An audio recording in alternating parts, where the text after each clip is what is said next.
Hey, it's Tom from Tom's Toons. I'm here at the shop on a Saturday. You're going to hang out with me. We've got a couple welding projects to do for pontoon boats. First, this is a front door off of a pontoon boat. It was mailed to me, actually shipped to me from Ohio. And we're going to go ahead and we need to make this capable to have a trolling motor go underneath. So we're going to try to get this decal off the best we can. They said that can go.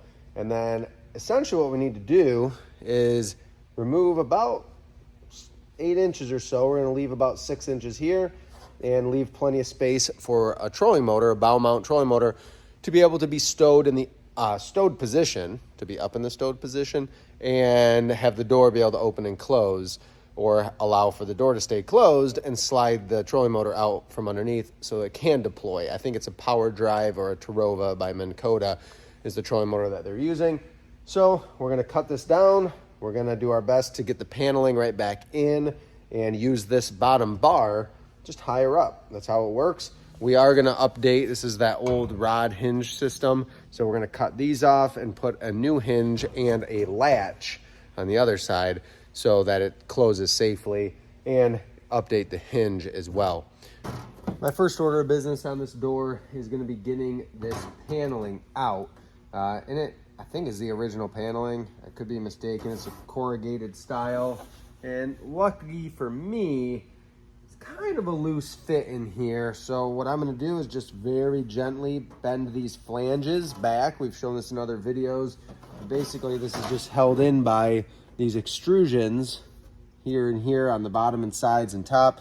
But I'm going to go around just very gently, work those open so that I can get this sheet out in one piece. From there, I can cut it down to what I need in terms of what I end up making for the height.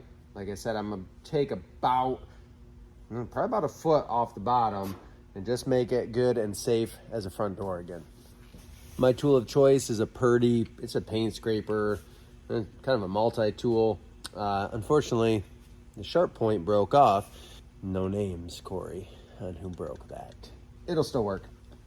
So I'm just going to gently get it underneath and pry that lip back as little as possible. And that's going to allow me, without beating up the panel, to get it out. The other thing, if you're ever doing this, whether you're redoing the whole boat or just something like this, pry it up as little as possible because these will break off. This is a pretty beefy one, but bending aluminum, the more you bend it, the weaker it gets. So keep that in mind. If I can keep this from bending back and forth a bunch or bending far a couple times, it's going to be stronger. It's going to stay in one piece.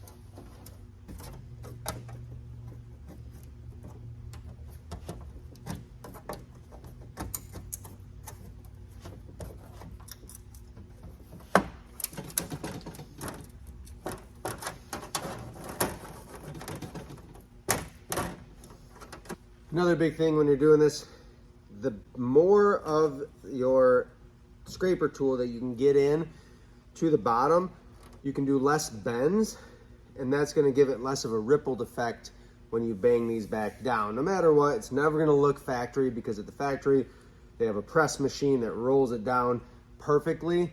This is not quite going to be like that, but we can do our best by not having a million little riffles.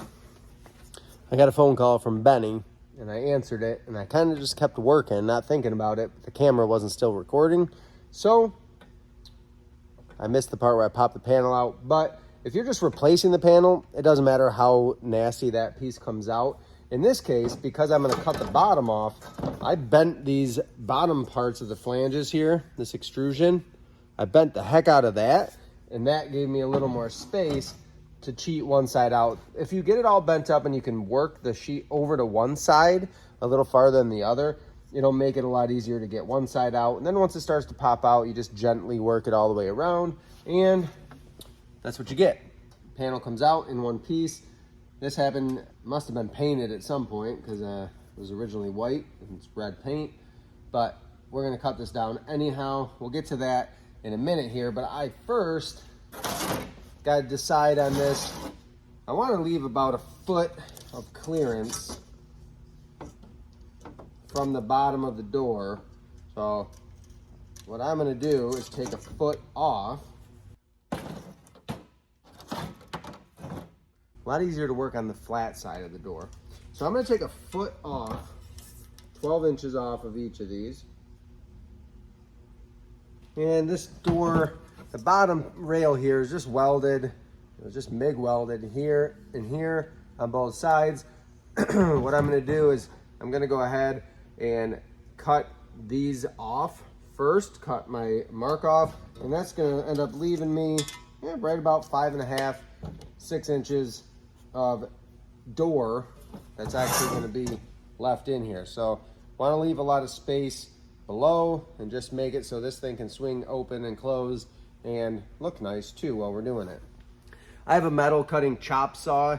That's probably gonna be my best bet here. I'll go ahead and use my speed square to make myself a line and I'll cut it. Otherwise, I have a metal cutting circular saw that works really well too. We just gotta get these as square as possible. They're open on the bottom, not a big deal, but we want it all to mesh up nice and even on the bottom with that bottom bar. Once I cut this down, I can take my angle grinder, cut these welds. I want to keep this the same length, so I'm going to be careful there, and then we'll get it smoothed out. It is anodized, so I had to look at this one a couple times, but this does look like it's just a clear anodized finish.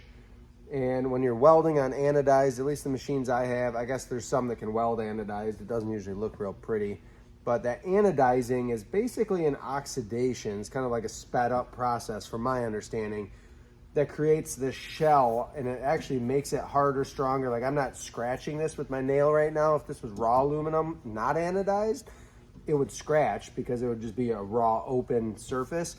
But anodizing is basically oxidation for aluminum, and it creates a hard shell, and it makes it more resilient to scratches and that sort of thing. So I am gonna have to, where I weld, I'm gonna be TIG welding this in. I am gonna have to sand back just a little bit, just enough room for me to get a weld pool in. And it's not the end of the world, because anodizing, especially a clear like this, it's really a natural occurrence. It's basically rust for aluminum. So after a couple years of sitting out in the weather, the sun, getting wet and oxidizing, it's going to blend in really well. I'm gonna get this cut down and then we can get things going. To make my cut easier on my chop saw, I am gonna go ahead and knock these old hinge brackets off. This one's gotta come off anyway. This one I could leave, but I think it's gonna get in my way when I'm trying to square up my cut with my chop saw. I'm just gonna use an angle grinder to cut that off. I've got everything cut down, so cut this down. I don't know if you can see it, but basically I just took an abrasive and got that anodized finish, so I'm down to raw aluminum, got the anodized finished off. And I'll have to do the same thing to where I'm gonna weld on the rest of this, which is gonna be the inside and the front. We did run into a little bit of an issue though. We had like 60-mile-an-hour wind gusts here in West Michigan yesterday, and I don't know if you can tell in the background, but the lights are flickering. That just happened a minute ago. So either they're fixing something or something broke worse. I'm not gonna run my welder because I can tell that my circular saw or my chop saw didn't have all of its juice. I'm not gonna risk ruining my inverter TIG welder, so we're gonna have to wait to weld. But I'm gonna get this prepped all the way, and I'm gonna have to hold off on the wheelchair ramp today too. We're gonna jump into something else as soon as I get this prepped and ready to weld. But we'll come back to this hopefully tomorrow if everything's fixed, or on Monday, Saturday right now, get this welded up and shipped out to the customer, get it finished up. But I'm gonna do as much as I can right now to get it ready to go, and then we'll get to welding and show you the finished project when we get there. Well, we got the power back on in here, so I'm gonna go ahead and weld this up. But everything's cut, ready to go. What I'll do is get it over on my fixture table, line this up, we'll get it all tacked in place, and then it'll get a full TIG weld across the front here and a fillet weld on the inside. And then we'll put the panel back in. I think it's gonna go pretty well. Let's get some weld on this.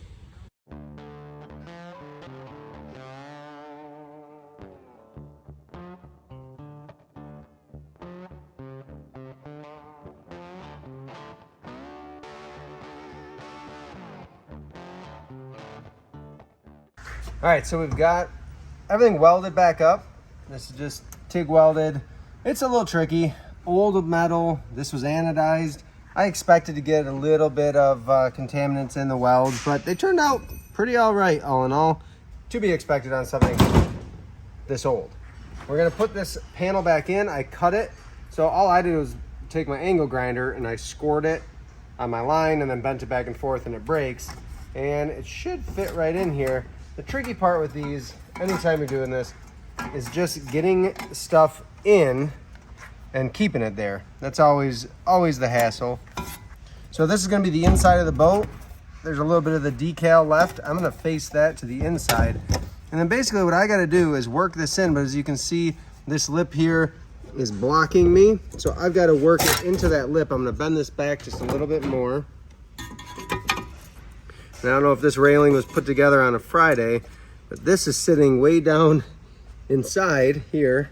And on this side, we're pretty much flush. So who knows, but you are generally gonna have to bend the end of that tab back a little farther out in order to get this back in. But what I can, if it's a full panel, it's really not too bad because we can kind of push from the opposite side and bend it in. I'm still gonna have to do that.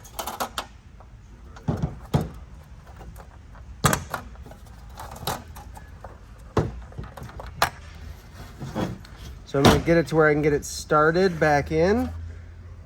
So if you see that, I'm in both of these tabs.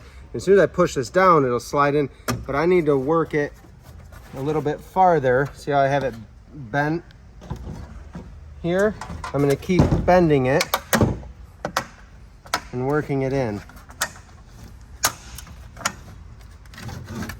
What I can do is I can tap this or push this back down on the corner just a little bit to keep it from popping out. And that way I can keep working my way across without that popping out. So I've now got it pretty much all the way. So I can bend this tab back out just a little bit. It was pinching down. And slide this panel. If you see it's moving just ever so slightly. And this little goofy position piece here is hanging me up a little bit. There we go. So we're sliding in there, closing that gap. Make sure nothing's blocking. We've got to go all the way into this side. So I'm actually going to open this up even just a hair more to make sure I can get all the way in. Then I should have room to slide it into this side. So now I slid it all the way in over this way. I've got to come back a little bit now.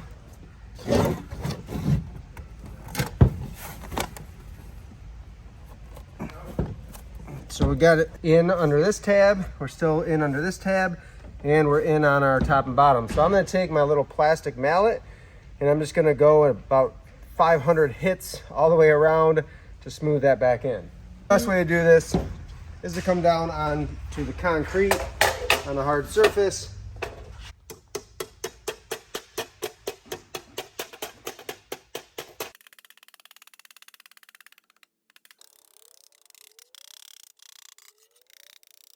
And there we go.